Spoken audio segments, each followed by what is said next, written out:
Oi pessoal, eu sou a professora Cláudia e hoje a gente vai falar um pouquinho sobre as transformações que acontecem com a matéria e a energia envolvida nessas transformações. Então, para a gente começar a entender um pouquinho, vamos pegar aqui um exemplo mais simples, que são as transformações de estado físico, as mudanças de estado físico. Então, nós temos aqui, no estado sólido, nós temos as partículas das substâncias bem próximas umas das outras.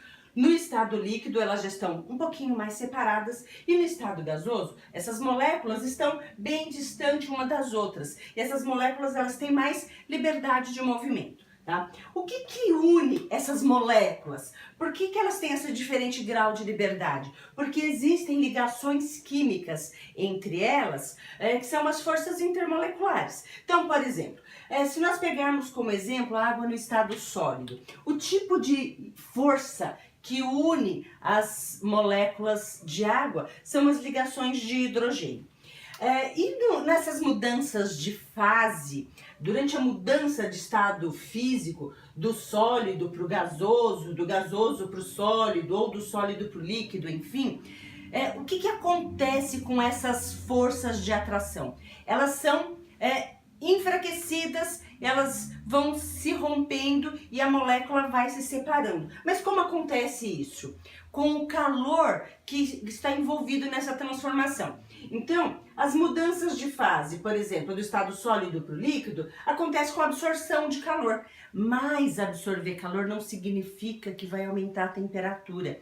Porque se você pega água no estado sólido, coloca um termômetro lá, e fica esperando essa água se transformar em líquido, você vai perceber que a temperatura de fusão, ela não muda, ela vai ser 0 graus Celsius se você estiver fazendo experimento num lugar onde a pressão é de 1 atmosfera.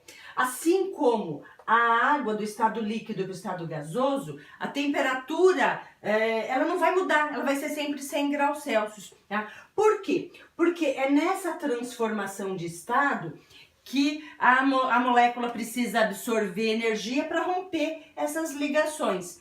E só vai haver aumento de temperatura durante o processo em que aquela substância está sendo aquecida. Então, se você pega, por exemplo, aqui é um gráfico de temperatura em graus Celsius pelo calor fornecido para aquela substância. Se você pega uma pedrinha de gelo, aí você vai aquecendo essa pedrinha de gelo, coloca num recipiente e põe lá no fogo. A temperatura vai aumentando. Vamos supor que começa lá em menos 10 graus Celsius, menos 5, menos 2, chegou em 0 graus. Quando chegar em 0 graus, ele já vai ter absorvido calor suficiente para romper essas ligações. E aí, a substância, ela vai passando gradativamente do estado sólido para o líquido. É um processo relativamente lento. Transformou tudo em líquido, aí a temperatura começa a subir, porque aquela substância está absorvendo o calor de novo, vai absorvendo, vai aumentando a temperatura, até chegar lá em 100 graus, que é onde vai acontecer de novo a mudança do estado líquido para o estado gasoso. Ou seja, essas moléculas que estão unidas por uma força intermolecular, elas vão ser separadas. E aí, durante esse processo, a temperatura se mantém constante. Isso é fácil você perceber. Pega lá um recipiente, coloca 1 litro de água e até chegar a temperatura de ebulição, começar a ferver, coloca um termômetro lá. Você vai perceber que a temperatura não vai mudar, ela vai ficar constante. E só vai aumentar quando tudo se tiver transformado em vapor ou gás, tá? Então, quando você tem as transformações do estado sólido para o líquido e do líquido para o gasoso, ou do sólido para o gasoso, onde as moléculas estão se separando, isso acontece com a absorção de calor. Porque é preciso calor, energia, para poder romper as ligações que unem as moléculas. Agora, o processo inverso, quando você transforma um gás em líquido e um líquido em sólido, ou o gás em sólido, acontece com a liberação de calor. Por isso que você coloca, por exemplo, a água líquida lá no freezer para se transformar em sólido. Porque o que o freezer vai fazer? Ele vai tirar o calor lá da substância, vai transformar essa substância em sólido. Então, é só com essa retirada de calor que vai acontecer essa transformação. O calor envolvido aqui nessas transformações chama-se calor latente. E para a gente calcular a quantidade de calor latente, isso só depende da massa da substância. Então, para você aquecer 1 litro de água ou 1 quilo de água, não é a mesma quantidade de calor do que você aquecer 2 quilos ou 2 litros de água. Você precisa de mais calor, porque a massa é maior, tá? Então aqui tem alguns exemplos, ó, calor latente de fusão da água. Então, para você conseguir realizar a fusão da água, você precisa de 79 calorias para cada grama de água, ou 0,33 kJ por grama, ou 1,428 vezes 10 elevado à terceira caloria por mol, ou 5,98 kJ por mol. Então aqui são apenas variações das unidades, tá? Mas o importante aqui é você perceber que para você transformar de estado físico, a temperatura não muda, ou o sistema vai absorver calor quando você quiser separar essas moléculas, ou ele vai liberar calor quando essas moléculas precisarem ficar mais unidas. A transformação do gás do líquido para o sólido. Nós vimos que quando ocorre a mudança de fase, do estado físico de uma substância, a gente mede o calor latente, a quantidade de calor latente daquela transformação. Agora, e quando acontece uma transformação química que varia a temperatura? Como é que a gente faz para calcular? A medida da quantidade de calor. Então a gente usa essa equação. A quantidade de calor depende da massa em gramas, do calor específico do objeto, que é dado em calorias por grama por grau Celsius, e a variação de temperatura que vai acontecer ali durante a transformação. Caloria, então, é a quantidade necessária ali para elevar a temperatura de 1 grama de água em 1 grau Celsius, tá? É que a gente tem algumas unidades aí de transformação de calor. Então, vamos supor a seguinte situação. Que quantidade de calor é liberado por uma reação que eleva de 20 para 28 graus Celsius a temperatura de 2 quilos de água? Então, 1 quilo corresponde a 1000 gramas. Então, se nós temos 2 quilos de água, nós estamos falando em 2.000 gramas de água. Então, vamos imaginar a seguinte situação.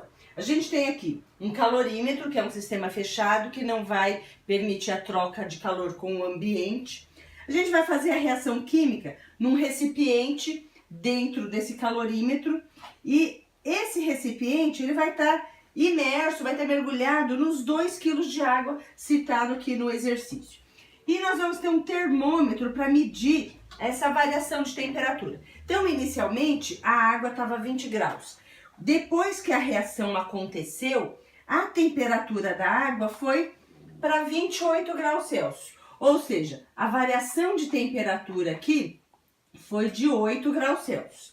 Então, para a gente calcular essa quantidade de calor, então, nós vamos usar a massa da água em gramas, vezes o calor específico da água, que é 1 caloria por grama por grau Celsius.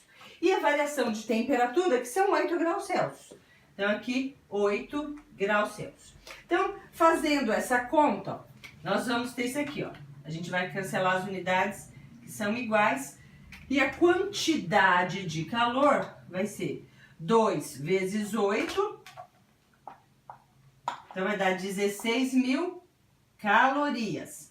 Ou, transformando isso aqui em quilocaloria, a gente divide por 1000. Então, nós vamos ter aqui 16 quilocaloria, que é a quantidade de calor necessário para aumentar de 20 para 28 graus Celsius a temperatura aí da água. Então, esse aqui é mais ou menos o mesmo processo que é utilizado para determinar a quantidade de calor, as calorias dos alimentos, tá? Pega-se uma determinada quantidade lá do alimento, faz-se a combustão dele, a queima desse alimento, E durante essa reação de queima, verifica-se qual é a variação de temperatura que ele provoca numa determinada massa de água. E é assim que a gente consegue saber qual é a energia que os alimentos fornecem para a gente, certo? Então vamos falar um pouquinho sobre o calor envolvido nas reações químicas. Então, a entalpia da reação, a gente vai usar H, que vem do inglês, heat, e nós podemos classificar as reações em exotérmicas e endotérmicas. Exo significa sai, são reações que liberam calor. Então, um exemplo é a reação de combustão. Quando a gente fala em combustão, nós estamos falando em queimar. Quando você queima uma substância, ela precisa de oxigênio para queimar. Então, queimar significa reagir com oxigênio. Um exemplo, vamos queimar carvão. Quando você queima o carvão, você sente o calor ao redor ali do lugar onde está ocorrendo a queima. Nós representamos assim, o carbono é sólido, o oxigênio é um gás e vai produzir CO2. Então nós temos reagentes e produtos. E o ΔH da reação, menos 94,1 quilocaloria por mol de substância queimada, certo? Então, nós sabemos que a quantidade total do calor dos reagentes e dos produtos é igual. Então, como é uma reação que libera calor, nós podemos afirmar que o ΔH dessa reação é negativo. Para a gente calcular a variação de entalpia, nós fazemos a entalpia do produto menos a do reagente. Como o produto ele tem um valor de entalpia menor, então essa conta aqui vai dar um valor negativo. Então nós temos a seguinte situação, ó, graficamente falando. Nós temos aqui, ó, os reagentes, ele tem um conteúdo de energia. Durante a queima, ele vai liberando essa energia até formar o nosso produto, que é o CO2. Então, o nosso produto, ele vai ter um valor menor de energia do que o nosso reagente. Por isso que ao fazer essa conta aqui, nós vamos ter um valor negativo. Então, nas reações exotérmicas, o ΔH é sempre menor do que zero. Uma reação endotérmica, por sua vez, são aquelas que absorvem calor. Se você não oferecer calor para a reação, ela não vai acontecer. Por exemplo, decomposição. Decomposição do carbonato de cálcio. Ao ser aquecido, o carbonato de cálcio produz o óxido de cálcio e gás carbônico. Essa reação libera 42,6 quilocaloria por mol de substância decomposta. Tá? Então, nós temos aqui a seguinte situação. A entalpia do carbonato de cálcio tem um determinado valor. Durante a reação, pelo desenvolvimento da reação, ela vai absorvendo calor, você vai fornecendo energia até chegar lá nos produtos formados. Então, a entalpia dos produtos formados é maior. Usando a nossa equação, o produto tem um valor de entalpia maior do que os reagentes. Então, ao fazer essa conta, esse valor de ΔH aqui é positivo, tá? Então, a diferença entre as reações endotérmicas e exotérmicas é que na exo libera, na endo ela absorve calor.